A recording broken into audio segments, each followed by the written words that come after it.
March மாதம் வந்ததுமே சரியான வெயில் ஸ்டார்ட் ஆகிடுச்சு. ஸோ நம்ம உடம்ப நம்ம தான் வந்து எப்பொழுதுமே பார்த்துக்கணும். ஸோ நான் வந்து கம்பங்கூழ் தான் செஞ்சுருந்தேன், கம்பு தோசை.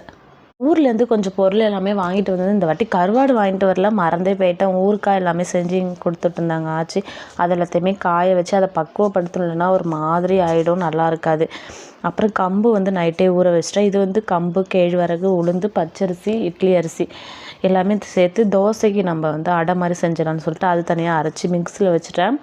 கம்பு கூழுக்கு வந்து தனியாக ஒரு நைட்டு ஃபுல்லாக ஊற வச்சு அப்படியே புளிச்சிரும். நைட்டு ஃபுல்லாக புளிச்சு நல்லா ஊறிடும்.